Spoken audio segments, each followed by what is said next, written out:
yes, Stannis burning Shireen is probably in the cards, but that doesn't mean I'm gonna ever admit it.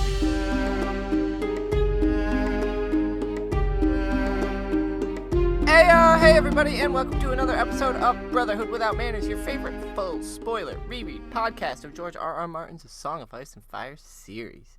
As always, I'm your host, Zach. Sitting here with me is my brother, Nate. I'm Nate. That's Nate. Hey. He's Nate. So, we read books. Well, we read a book series. Yeah. Slowly. 2 chapters a week is not our normal pace. If you have joined us before, you know that we are full spoiler. Thank you for coming back. If this is your first time, this is the warning. This is it right here. Bam. And so you will, from this point on, just be talking about the series as if you don't give a fuck that you hear the ending of it. So, that being... We don't know the end of the series. We don't... We'll talk about the parts that we know as far as it's come out so far when Zach's being an asshole. If you joined us before, last episode we were reading and discussing Davos 2. Yeah. Davos Seaworth's second episode, and Davos... Chapter. Of Storm Swords. And episode for this season. Book, yeah. Yeah. But Davos, having been saved from his Spear of the Merling King out in Blackwater Bay, was taken aboard Salladhor Saan owned vessels and met the captain Cohorain. Salladhor Saan seized vessels, right, as we learned that he had taken them, as he's the newly appointed Lord of Blackwater Bay. And with that power, he's been taking ships that happen to belong to Grand Maester, what the fuck is his title? Illyrios? Magister. Yeah. Magister Illyrios. Yeah. I said Meister, like a fucking tool. Yeah, listen to us. We know what we're talking about. Meister Illyrio. He sees some boats from there, which we also know that Dany had taken some. Yeah. That's pretty cool. Davos, too, is entirely permeated by thoughts of murder as he sees the Red Woman everywhere. Davos does. He reveals his plan to cut out Melisandre's heart and burn it if she has one to Salladhor Saan, who immediately advises against this and says, let's just fucking go, bro. We'll make our purses fat, be pirates again. It'll be dope. Davos can't do that. Davos can't and won't do that. And poor Sally gets very upset and dismisses him. So he heads up to the castle where nobody knows who the fuck he is. Well, all the men that he knew died at Blackwater. He noticed how empty Dragonstone is after Stannis retreated because he didn't have many men to come back with. And he's led to Aegon's Gardens, where he comes across, or better yet, they come across him, Shireen, Princess Shireen, and Patchface. Jingle jangle, here he comes to fucking scare the children. Apparently not the children. They all love him. No, he scares the adults. We also get to meet Edric Storm. Hell yeah, we do. Which was a pretty cool... It's a kind of nice little reflection of what Robert might have been like as a child, because he is very steadfast and, strong. He voices his opinion. Stannis shouldn't have taken those. He's highborn Gendry. Absolutely. He's what Gendry would have been had he actually been born, similar to Arya. And then he's met by Sir Axel Florent, and he is disarmed of his weapon and told he's being placed in a dungeon cell because he means to harm their lady. And so Davos is not doing so well on Dragonstone. We are not reading Davos today, though. No. We're reading Jaime 2. Jaime 2. And last we left Jaime, he had picked up, right after his escape from River Run from Lady Catelyn, freeing him with Brienne and Sir Cleos Frey. They had a daring escape down the river. So, I know this is just a recap of Jaime's previous chapter, but I really wanted to mention something that we didn't really mention, I don't think, too heavily during either Catelyn's last chapter of Clash of Kings when that happened, or during Jaime's, that the last words that she says in her last chapter to Brienne is, "Bring me your sword." Yeah. And we know that at the end of Dance with Dragons, which is out, not Winds of Winter, that Brienne, or I think it's Feast... No, it is Dance, that Brienne gets hung by the... No, it's the end of Feast. It is the end of Feast. Yeah, because in Dance, she shows up out of the woodwork, and it's like, hey, come with me. She manages to shriek out one word. Yeah. And it's been confirmed, all but confirmed, that it's by George Martin, that the word is sword. Yep. And it just correlates heavily, I think, to that last Catelyn chapter, where she makes that decision of honor and for Brienne's life to be on the line, for that word to come back into play. Sure. And so I just wanted to highlight that because I think it's a fun little detail. Yeah, so they made a daring escape from some river run pursuees, and dropping a rock on their ship to sink it and scuttle it, they continued onward, coming upon a tree where a bunch of prostitutes were hung. Well, the tree, I think, happened before they began. Whichever, the order is not fucking important. It is. It's, a story. Hairs. It's written in the order sure. it is by Martin for a reason. But, you go ahead and change chronology. Says the guy who's bringing up his talk with Catelyn when he escaped, when we're just trying to get to Jaime, too. Fuck this guy, ladies and gentlemen. Anyway, they came upon a tree full of prostitutes that was marked "They lay with lions." Jaime and Brienne had a fundamental debate over that.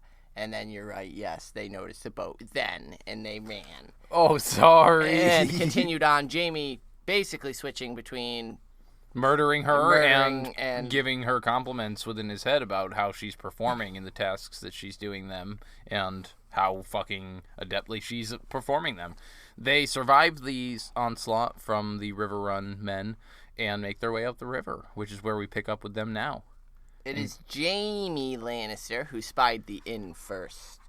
And as the three immediately begin debating whether or not to check it out, Jaime is noting that there's no smoke from the chimney nor lights in the windows. It seems to be deserted. Yeah, so they may as well head there because there's probably going to be some beds. They might be able to find some fucking abandoned food or something. Yeah. Check it out. So she decides begrudgingly, sure, all right. As they're docking, there's a sign swinging of a king on his knees, and Jaime declares that they could not have found a better inn to stay at, and Sir Cleos explains that they're at the Inn of the Kneeling Man, built on the very spot where the last king in the north knelt before Aegon the Conqueror in submission.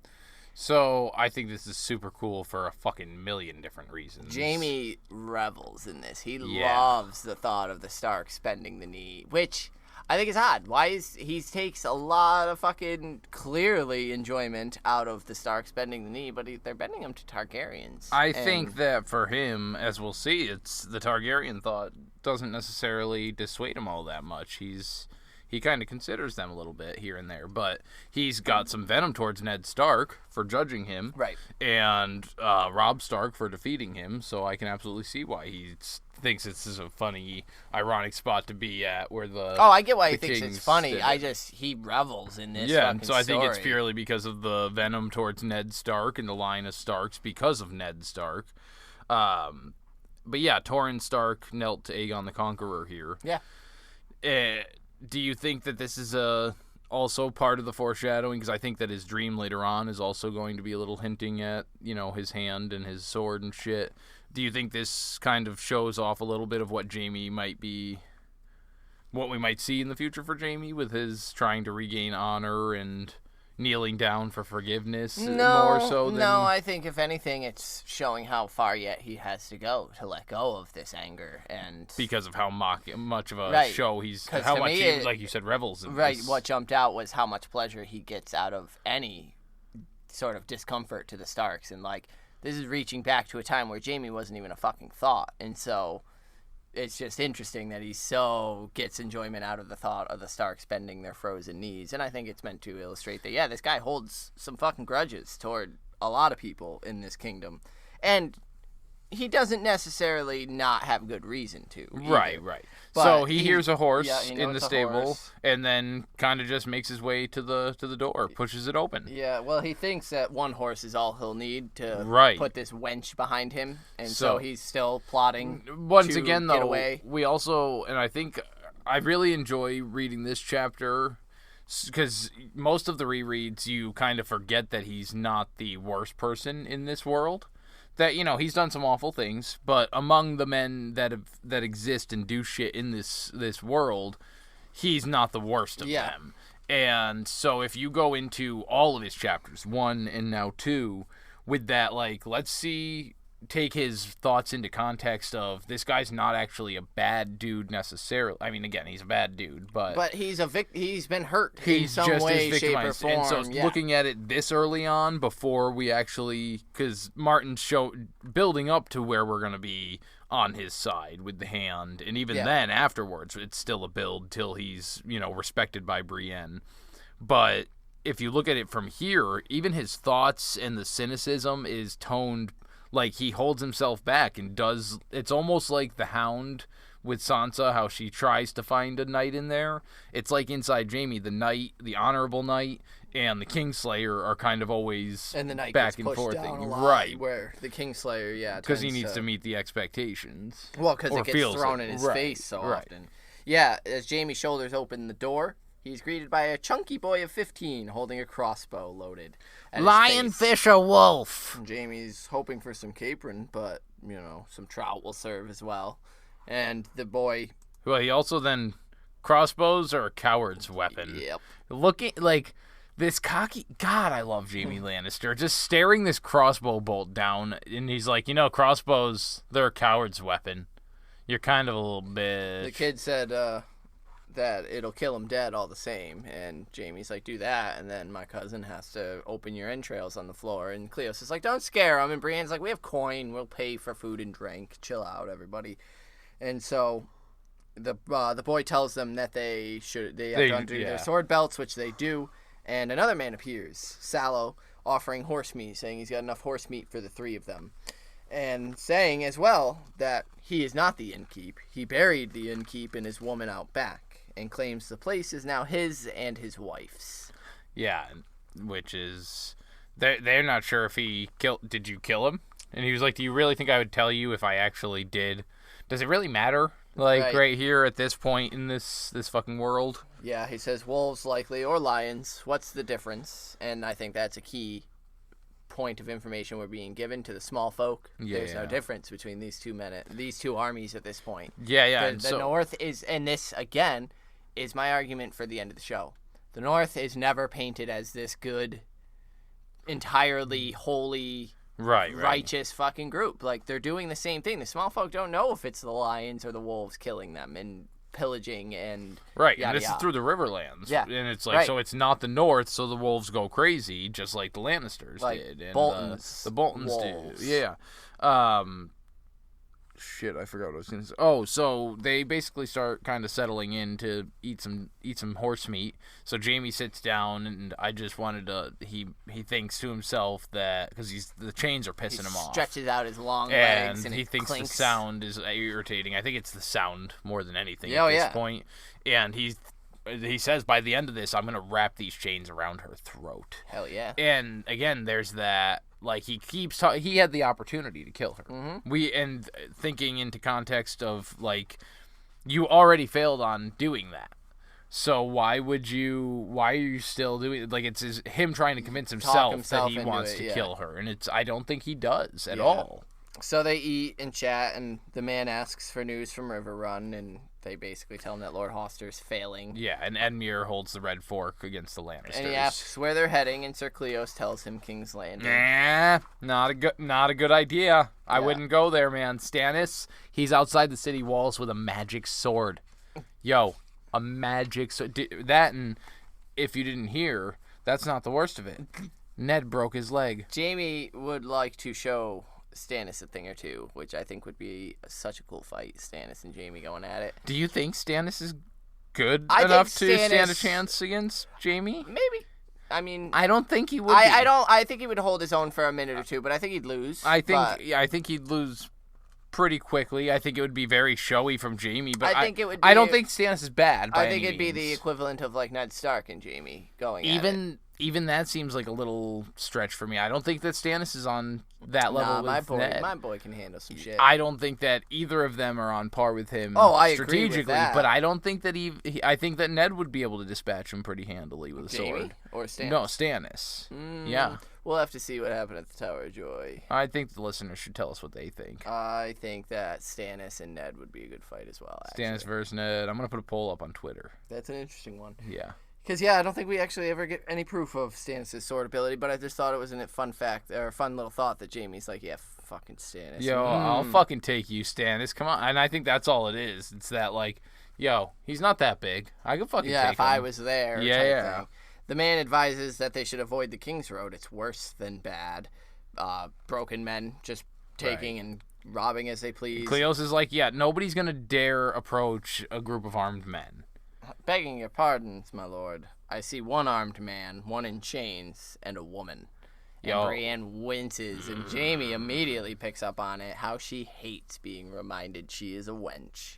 I was surprised at how much he pays attention to everything, and like Jaime's fucking on it, dude. It's so cool to see him just like, this is why this guy's doing this. She realize he's not sure technically, but he doesn't think she's picking up any of these details. Right, he thinks he's so clever and like way smart, and then not until the end when he's like, oh shit, all right, cool. She paid attention.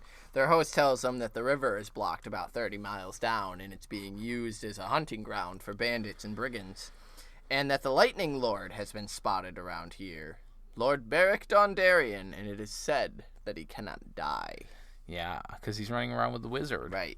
Jaime asks if Thoros is still with him, and he says he is, and there's tell that he has strange powers, and Jaime's like, the only power I can recall is that he could match Robert drink for fucking drink. I love that. And that he had once told Jaime that his robes were red to hide the wine stains on them. Yeah, so told Robert that. Told Robert almost died. And so Robert almost died. He did. He spit his shit all over Cersei. I think this is brilliant by fucking Martin, because we specifically were saying Clash was the introduction to magic. Like, this is what this whole fucking book has been building this whole emphasis towards.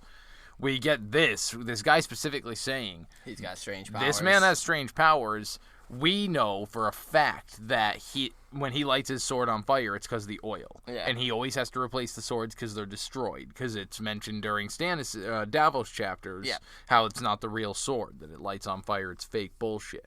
So everything we have seen from Thoros, including this insight from Jaime, is he's just a fucking drunk dude. And it's the whole unreliable narrator that he does. But I just love it that we're going to very soon see Thoros of Myr fucking going crazy with like some of the first big magic that we've had confirmed. Someone, besides Dany doing something. And she brought Mel. The dragons. And Mel with the Shadow Baby. Sorry. Duh. And so, they discuss taking the road. Brienne says that they're going to need horses if they do. And the man's like, well, there's 3 in the stable as it happens. But they're not for sale. And Jaime's like, of course they're not, but you'll show them to us anyway. And so they go. And the 3 horses are there. They're passable. Can I just also point out that, and I meant to mention it, Brienne's in charge. And Cleos Frey. Jaime's calling the shots. Yeah, pretty much. No, you're going to show us this. This is how it's going to go. It's not so much that he's calling the shots as he's jumping in before Brienne. Right, but the way that he does it's just so... It's almost fun to watch him just, like, dictating the way this goes, whether they like it or not. Yeah. And he's just stepping on Brienne's toes to do it. So, they go to the stables, and Jaime immediately notes that there's more horse shit than horses. But they begin to haggle, and Brienne ends up settling with offering a gold dragon per horse, which Jaime thinks is just bullshit, and their skiff. And she also wants some provisions for their journey. And so they agree on that. And then the man tries very hard to get them to stay the night, to get them to buy beds for the evening, and immediately like Cleos is like, hell yeah, and Brienne's like, no, we got to keep going, like, and Jaime's like, yeah, no, the wench is right, we need to keep moving, and Cleos is like, but you were the one who said you wanted to check out the inn, and Jaime's like, yeah, you fucking idiot. Then before I knew, when I thought it was deserted, now that there's someone and here. And this is the first time that he really starts complimenting Brienne. Good, she doesn't want to stay here after all. We're leaving now. Yeah. Wonderful. We need to go, Cleo.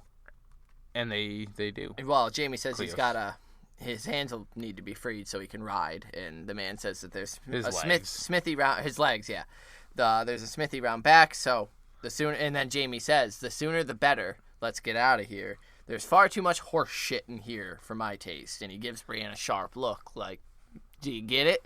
But he doesn't think she does. So Brienne splits his ankle chains, but keeps his wrists He makes bound. the joke, or doesn't. It's not a joke to him. He asks about having those, and she ignores him. Fuck you, dude. And so their host then gives them some directions. Down the river, you'll come to a burned village. The road splits there. South will lead you to Sir Warren's stone house. Sir Warren went and died. No one knows who owns it now. But that place is best shunned, as there's brigands and bandits around there. You do better to follow the tracks through the woods, south by east. And Brienne's like, we'll do that, thank you. And so Jaime ends up on the one-eyed gelding horse, that he was like, fuck, mocking. That's a stupid one. She was like, you shouldn't talk shit about your horse. Yep. And he's like, there's no chance I'll ever escape on this fucking thing. Which Brienne intended. Right, she's not dumb. Right. And yeah, just to make it clear, like, as much as I found it amusing that he was dictating everything, essentially I also realized that this whole chapter is Jaime's internal mansplaining. He assumes that she doesn't know when Brienne she has clearly shit handled. Yeah, like, shut the fuck up and let her take care of business. Yeah, which she won't learn. She'd offered him an easier price to make sure that things just went smoothly. Right. The skiff will learn she didn't need because she planned on abandoning it anyway because of fear of soldiers at the Ruby Ford and the Crossroads, which is brilliant. So, like, everything that he brought in and, like, she had already accounted for and handled it without checking with him. And is even being aware not only of this strange man they're dealing with right now, but her prisoner, and putting Jaime on the lame horse, the one-eyed horse, so he can't flee, and all these things. Yes, I'll strike off his ankle chains. I'm not giving him freedom of his hands. He's going to be manacled still. Like, it's all... Brienne is on it. She's handling shit. So the man and the boy watched them as they ride away, which I think is such a striking image of it's very the boy menacing. with the crossbow and the man, And Jaime notes it feels good to be mounted again. He hadn't had a horse under him since his had been killed underneath him in Whispering Wood. And so they reach the burned village, and Brienne considers briefly both tracks and then swings south. And Jaime is pleasantly surprised. He would have made the same choice. This is to Sir Warren's storehouse, where they were advised against going. And Cleos is like, no. He said to go the other way. You're going the wrong way. And she's like, shut the fuck up. Yeah. Shut the fuck up. Well, first he says the innkeep said to go. And she's like, he was no innkeep at all. First of all, he said so himself to begin with. And then, she explains it to him that it's probably a fucking trap. Like, he's probably got guys waiting down that way to direct people to rob us blind. And Jaime's like, well, what a clever wench. She is right, he tells Sir Cleos. And then she reveals that she didn't want to risk the river anyway because of fear of soldiers at the Ruby Ford and the Even Crossroads. though that's what she had told the guy was her plan, was to go down the thing. Keep riding all the way down to Maidenpool and Duskendale, and from there go. And Jaime thinks, well, she may be ugly, but she's not entirely stupid, which is about as complimentive as Jaime can get at this point. Yeah. And so they veer off for a while, but then eventually find the road just to make sure they're staying safe. And half a day later, they stopped in a grove of oak and ash. And the night is very peaceful around them. Jaime hears some wolves howling off in the distance. Nymeria's pack, what up? What up?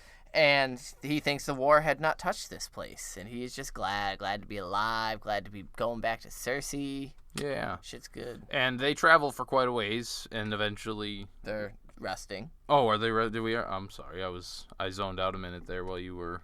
Apparently when you said resting. Brienne takes the first watch, and Cleos immediately falls asleep. And Jaime asks if Brienne has any siblings. And she eyes him suspiciously, but she's like, no, I'm my father's only child. Whoops. And Jaime, of course, is like, you were going to say son. Did you think you were a son? And he's like, well, I guess that does make sense, because you'd make a queer daughter, that's for damn sure. And she turns away from him, fucking pissed. And this is where we get the first kind of... Humanize, like, yeah, where he sees her. Oh, my bad. Like, I got ahead of myself. And she reminds him of Tyrion. Let me say, it's not the first time.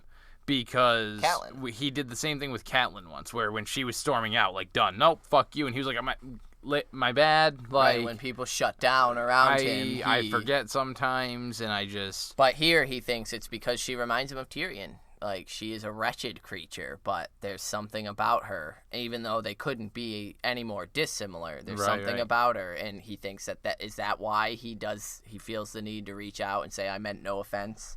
And so, yeah, he does. Forgive me, he asks, and she says, your crimes are past forgiving, Kingslayer. And he's like, that fucking name, what have I done to you? Did I ever hurt you or wrong you personally? And she says, no. But you've hurt those you were sworn to protect, the ones you took an oath. And he's like, of course. The king. Yeah, it always comes back to Aerys. Always comes back to Aerys. And she asks why he even donned the white cloak if you plan to soil it, and he wonders what he could possibly say that would make her ever understand. And then he thinks in his head, he joined for love, of course. Yeah, because he told her that, it's because I was young and 15, and the What an glory and honor, honor. yeah. And she was like, bullshit. And he's like, if I even told her the truth, she wouldn't want to listen to any of it anyway, because how dare I be with my sister? So we get the story. Cersei was taken to court at 12 by Tywin, and Tywin refused every offer for her hand, wanting to let her mature and grow into a more beautiful woman, or no doubt waiting for Prince Viserys or Elia, Rhaegar's wife, to die in childbed. Jaime, however, had spent 4 years sparring for Sumner Crakehall, but during a brief call at King's Landing, Cersei took him aside and told him to take the cloak to be closer to her. A spot was open anyway, as a previous member had just died. He was old. And then, basically, they argue about it. Jaime's uncertain, and Cersei fucks him silly, and then he realizes what's a rock compared to being with Cersei. Yeah. So they go through with it. Cersei takes care of the rest, and furious, Tywin resigned handship, taking Cersei back to Casterly Rock. And Jaime was left alone, guarding a Mad King, while 4 men tried to fill his father's shoes. Right. And so quick was the turnaround that Jaime only recalled he recalled their faces, but better recalled their sigils. Their heraldry. And, yeah. So, we discussed it at great length that Cersei went and said, I'll get you into the Kingsguard. I can manage this, that. yeah. And we decided, because there's no confirmation as to whether she had any kind of plan in mind or if she did anything at all, and we're kind of more of mind that if she did anything, it was kind of she just said something in passing to somebody around that might mention it to Aerys. Otherwise, more of because she was there, she heard about the fact that Aerys was already planning this as the slight towards Tywin and was just like, I can get you in here. Mm-hmm. And that doesn't mean she might not have pushed it further with, I'm sure she was with Ilaria, Rhaegar's wife, and people that might be around Aerys, as, she was a pretty prominent person there still. Look at Sansa. Sansa's around all sorts of people, and that's essentially what Cersei was. A little less captive at that point. Yeah, I tend to lean towards Cersei was bullshitting. She didn't have a plan. She didn't have an idea. She had probably heard whispers that Aerys was thinking of naming Jaime to piss off Tywin, and that's pretty much it. Cersei saw an advantage, then went and used it to manipulate her means, as she does, which is sex, and manipulated Jaime hardcore into getting what she wanted because she didn't want to be alone. And so I don't think there was a plan. I just think it's using Cersei knowledge, being conniving, and so Jaime goes through quickly the sigils, but mainly the important one is Rossart, the last. Yeah. And Jaime thinks that he was the alchemist working with the wildfire, and he should have drowned him instead of gutting him. And I gotta assume that Jaime means drown him in wildfire. Just fucking dunk him in a barrel. Oh, yeah, absolutely. Why else would he want to specifically drown him?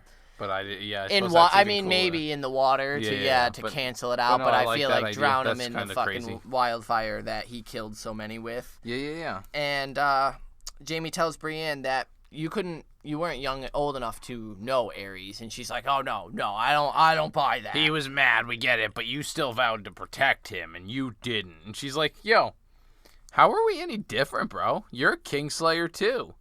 From what I hear, I never touched Renly, and I'll kill any man who says I did. Oh, so kill Cleos here. Yeah. And kill like a million other people from what I hear, because rumor has it that you are a shitty person who was alone in that tent. And she's like, no, there was the shadow. And he's like, oh, fuck.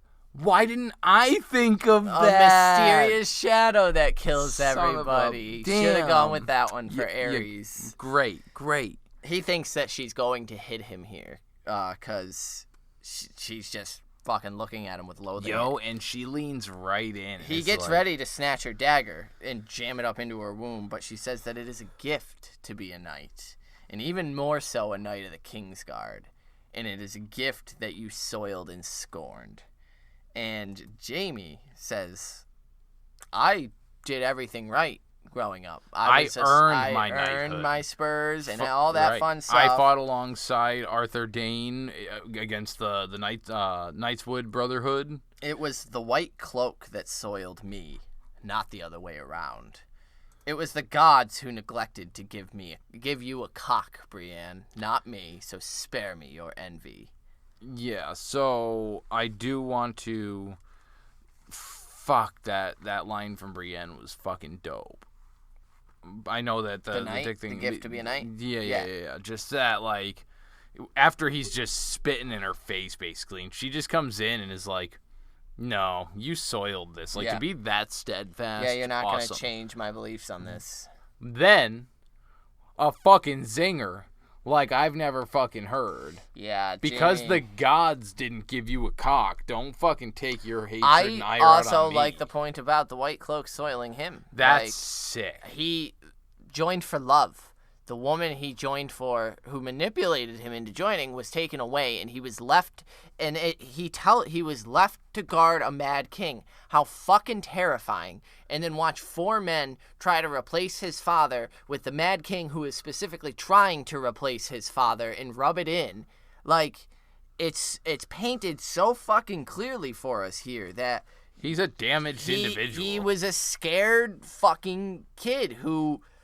That's what's really important here is the kid that we just saw in the inn is the same age Jaime was then. This 15-year-old kid, like when he got his white cloak. That kid, excuse me, that kid wearing a white cloak. Imagine that. And we get more later when Aerys is telling Jaime specifically he wants Jaime to cut off his father's head. Like, a boy put into that situation. No wonder he thinks it's the white cloak that soiled him, because before that, he wasn't bound to Aerys and then torn between Aerys and his father and it's just, I love that line. And then, of course, the gods neglected to give you a cock. And that's the heart of it, is Brienne feels like she's the wrong... I mean, whether or not she feels like she's the wrong sex, she certainly wants to be viewed as a knight first. And because of her sex, she can't. And so he kind of hit the nail on the head. She finally storms off. Yeah, she's Which, again, she doesn't hit him. No. She walks off. And He goes to sleep. closes his eyes and sees Aerys alone in his throne room, pacing, picking at the scabs on his fingers from the cuts of the Iron Throne. And Jamie slips in. No, Jaime's got golden armor. Yeah, he does. Not the white armor. Golden. But no one ever remembered that. Would that I had took off that damn cloak as well, he thinks. So I think that was his attempt to choose his loyalty, not break his vow. Like, I'm not doing this as a Kingsguard member. I'm doing this as a Lannister. And like, that's why I think he's so upset that nobody ever remembers that, though. They just think of me as this knight, Yeah. Aerys demands to know whose blood is on Jaime's golden sword. He wants to know if it's Tywin. He wants Tywin's head, and Jaime will bring it to him, or he'll burn with the rest of them. Rosart says that there are traitors in the walls. And, like, just this scene alone paints such a terrifying image of what the Mad King's reign is. This dude is literally saying that he's believing a guy who's saying that there's traitors creeping around in the wall. We know Varys uses, but, like... somebody's more putting to me, that... it's saying his mental state. Oh, absolutely. In his walls, there's traitors in the walls type thing. Like, he's seeing fucking enemies everywhere, and it's a horrifying position. Who knows? Like, and that's the thing. Jaime's living here, and his life is every day a Russian roulette game. Chet is a traitor in the wall. What? Chet is a traitor in the wall. Yeah, whatever. Every day, Jaime's life is a Russian roulette game. He doesn't know if he's going to be the next one strung up over the brazier being burned. Because of his affiliate. Yeah, exactly. And so it paints such a terrifying image, and then he starts demanding, whose blood? Whose? Rosart's. Oh, God, Jaime, you're so cool. The king fucking shits himself. Pants. His eyes went wide. He shits himself and turns to flee.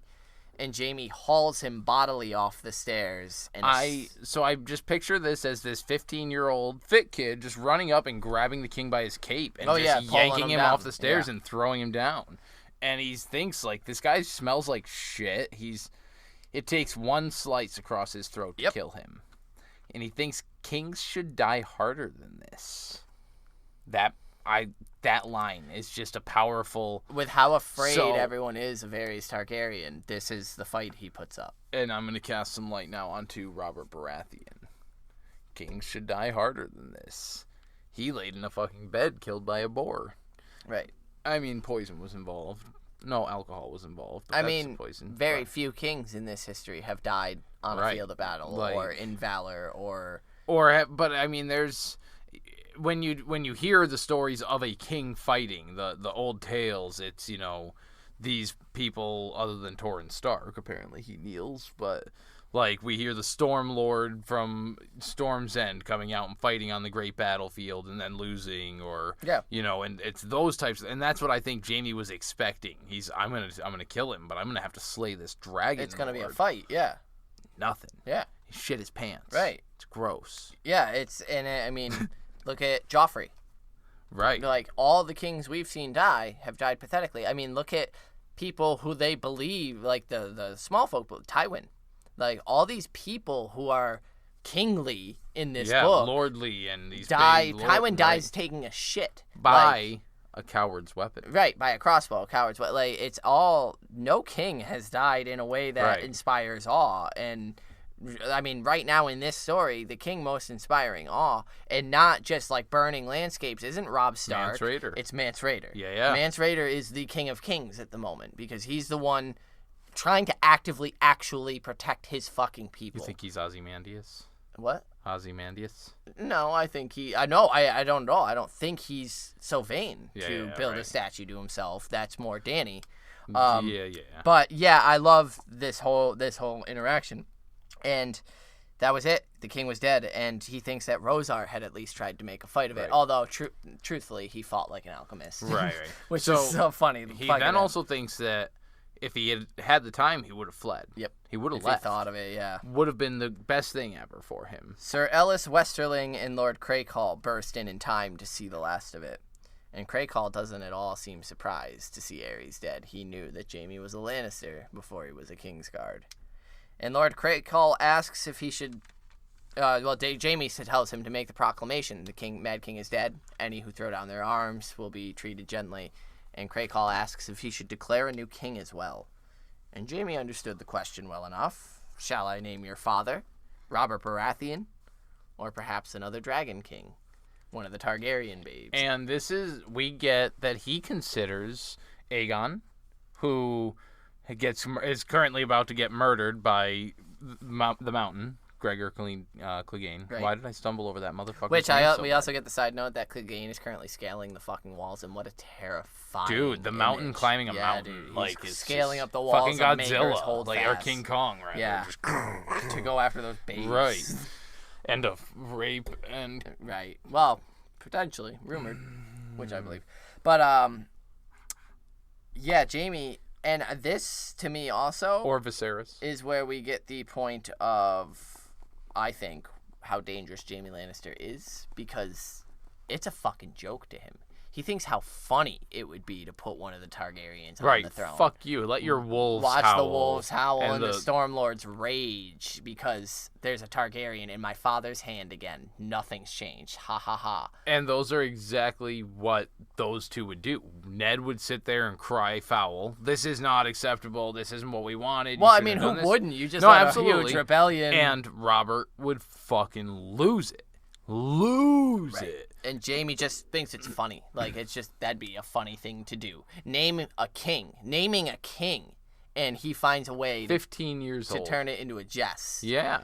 And well, it's a lot of pressure to No, absolutely. I'm not saying he's to blame, but and I'm saying that's he doesn't. the danger. He says, name one yourself. Yeah. Pick whoever you want. Well, it's the blood. He looks at Aerys and sees the blood pooling out from under him and thinks his blood is in them as well. And he can't do that. That's what stops him. Right. Blood of the dragon.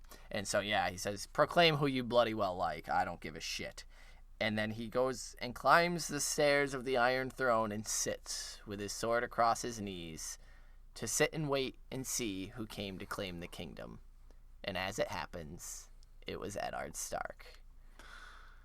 I love the way Martin wrote that. because this is the image. This is the nickname. And this is where it happened. Ned Stark came in Kingslayer. late. Ned Stark came in late. Right. Not even the Jaime, first person.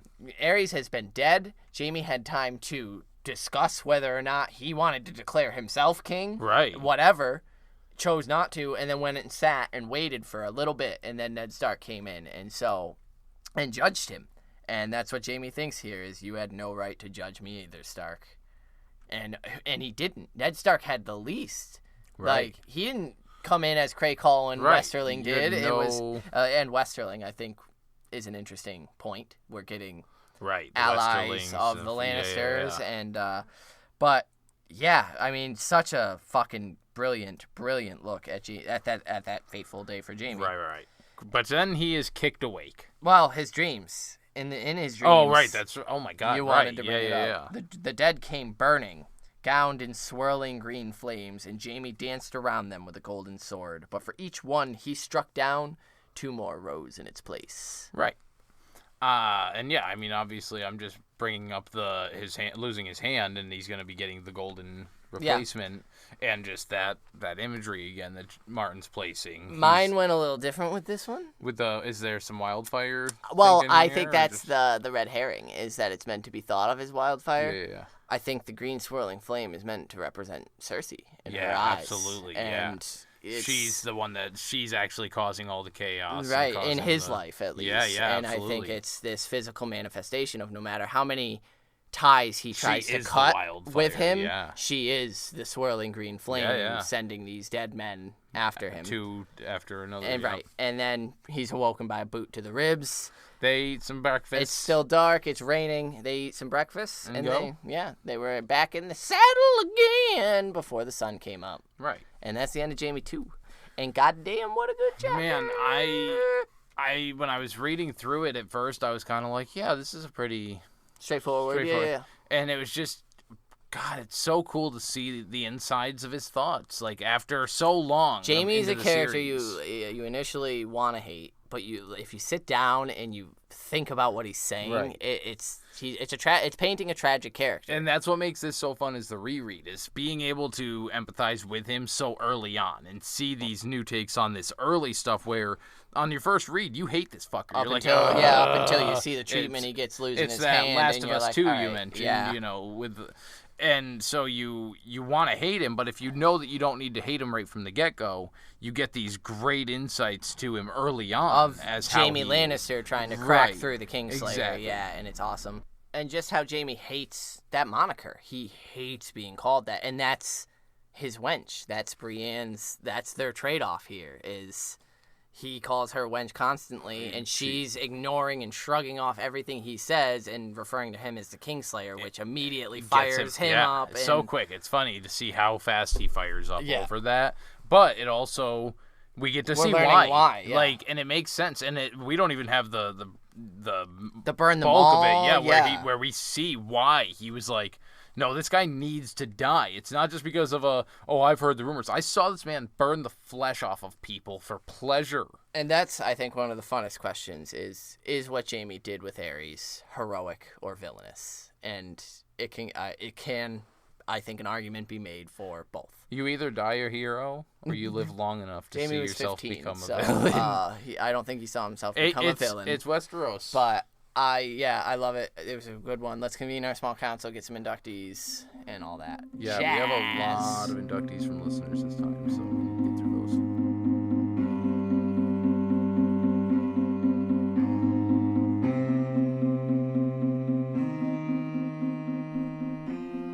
Welcome to the small council. Yo. We got some inductees to give. Do you got one for yourself? Yeah, mine's going to the Mad King Aerys because I absolutely love that fucking scene and that painted what the end of his reign was and how manic and insane he became. And God, that image of Jaime just slipping in and Rosart's blood and just that realization of he's gonna kill me, and he died shittily, literally. And it was disappointing. A king should die better. And I love the whole way Martin painted it, from Aerys pacing and picking at his fucking cut, scabby fingers to him demanding and saying, Rosart says there's traitors in the walls. Like, it's just insane. So, yeah, Aerys. Because without Aerys, there was, like, we wouldn't have this tale right now. Aerys was the catalyst for so many people's stories that it's cool. It's cool to get glimpses of him, especially right at the end. So in his literal last moments of life, the last 2 minutes he had on Planetos, we get to see in this chapter. And so Aerys, for being as fucking batshit crazy as he was. Sweet. Yeah, hopefully we get a bit more into that too as we move into Winds of Winter and shit. Hell yeah. I'm going to give mine to Torrhen Stark. Torrhen. Yeah, and because I really thought it was interesting that Jaime said Torrhen had the wisdom to bend his cold knee, and I think that's important that he did. Like, the size of the army that he encountered was like, dude, we're fucked if we try this. Yeah, the size of the dragons and I think that's very foretelling for Jon, because it's this northerner, and seeing this, we're outnumbered, we need to do something else. Fighting them's not, why should we all die? Why? Let me save us. I don't need to rule this place. I can kind of rule it. Yeah. He rules, I rule. And so I go with Torrhen. Torrhen for kneeling and saving his peeps. Yeah. Sweet. We did get a bunch of inductees from you guys. So first we're going to hear from Corey at the Dreadfort. And he says, hey guys, awesome chapter. Jaime is a great POV character. Really enjoy reading his thoughts. He can go from praising Brienne to wanting to kill her on a single page. He is also very competent, able to sniff out bullshit and horseshit, can easily read people, and is extremely aware of his surroundings. I'm a little confused and hope you guys can clarify it. Cersei had a plan for Jaime to join the Kingsguard. I thought Aerys wanted Jaime as a hostage to keep Tywin at bay. Do you know what her plan was? As we got into, don't really think there was a plan. She probably caught wind of Aerys wanting Jaime as a hostage and thought getting him to agree to it instead of being forced into it was probably the better option, I would say. Because Jaime, if he's told you're joining the Kingsguard, is going to kick and fight and scream. Whereas if he's talked into it by Cersei, when the summons comes, he'll be much more willing to accept it. Yeah. As of right now, we don't know. Cersei could have just been bullshitting. Anyway, Corey's inductee is going to go to thick-skinned Lady Brienne. No matter how hard Jaime tried to break her, she remained calm and collective, even after the gods and cock line that almost had Corey in tears, BT dubs. Because of her father, she was able to build a strong immunity to dicks like Jaime. One last thing, Sir Cleos. We know you're extremely tired, but don't worry. You'll be getting lots of rest shortly. Corey from the Dreadfort. Thanks, Corey. Lovely. We appreciate that. Bye, Sir Cleos. So next we have Karen. Karen. Hey, Karen. Karen says, I feel bad for the guy. I mean, I know at this point he sucks. I mean, he pushed Bran out of a window because he got caught fucking his twin sister. But since this is a reread, I can tell it hurts his feelings that no one listens to him or takes his suggestions seriously. Your crimes are past forgiveness, Kingslayer. Can you imagine Jaime and Lysa Tully married? What a disaster! That would have been inductee Sir Arthur Dayne, the Sword of the Morning. She's been listening to a lot of In Deep Geek on YouTube. Shout outs to them. Check them out. We're friends with them on Twitter and Tweets. such. Yeah, hell yeah. They are good, she says, and the guys analyzes a lot of A Song of Ice and Fire, and he has some badass theories about the Danes, but also he's a badass himself and should always be welcome. Yes, Sir Arthur Dayne is one of the most badass legendary characters in A Song of Ice and Fire that does not derive from the Golden Era. I think that's a pretty bold statement, but not untrue. Thank you, Karen. That's a great one. We appreciate it, and yeah, again, check out In Deep Geek. He does good stuff. Yeah, we also heard from across the pond in France, all the way over in Essos, Julian. He says he liked this chapter very much. Immediately made him think of the legendary scene between Jaime and Brienne from the TV show. There was a bit of an explanation from the Kingslayer here, but not too much. Not yet. And how awesome from George R.R. Martin to end the dream when to end the scene when Ned Stark bursts into the throne room. A first reader would be like, what? Eddard claimed the throne? He ain't that good, is he? Very interesting perspective. It's all about perspective. I can already feel George preparing Brienne and Jaime to make a good team. Thrilling stuff. As for my inductee, it's going to be Throne Jaime. On the throne, at his prime, sword on his knees above the bleeding corpse of the Mad King. What a sight. Can't wait to unveil more of the book explanations from Jaime about his deed. Have a great day, gentlemen. Valar, slay Aerys. And we do see what you did there. We definitely do. Very good. I actually love that one.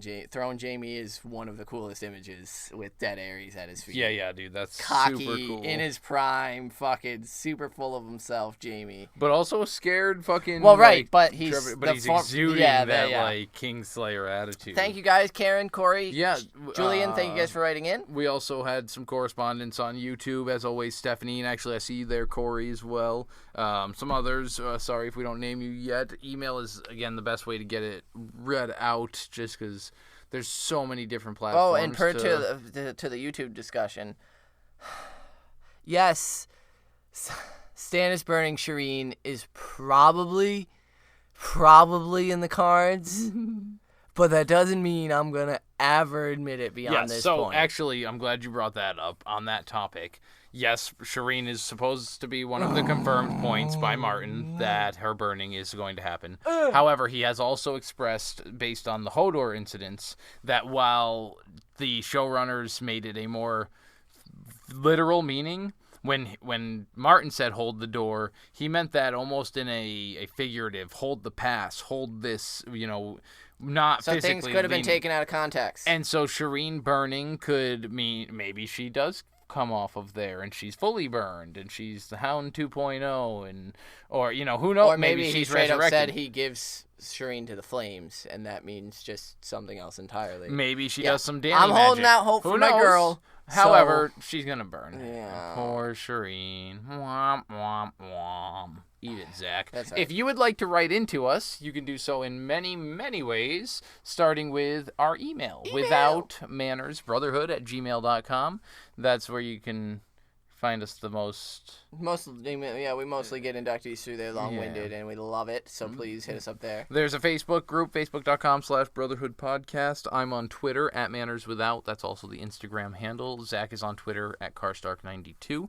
Leave us a rate and review all over the place, Apple Podcasts, Google Podcasts. You can go to ratethispodcast.com/Brotherhood. Hell yeah. Like, all the cool stuff. Check out Pod Hero if you want to help support us, Karen, or Patreon. we saw your comment there. We are working on Patreon stuff. Yes, Dunkin' Please Egg. just bear with us. A gift for the Patreon subscribers. Again, started that new job, and then the COVID thing in my area here, our county just went back up into the high risk tier, so things are shutting down. Yep. So school with it's busy time. We are working on and keeping you in Patreon. mind. We absolutely have you in our forethoughts. We love you guys all for Next writing episode is going to be Tyrion 2, so the second brother Lannister.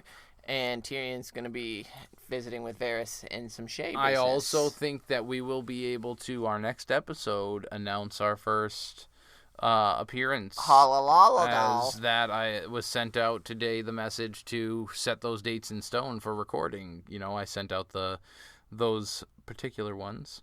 So if things go as planned, I can at least announce that it would be on Tyrion 3. Oh, shit. That we will be having guest appearances. I'd like to see you in a silk dress.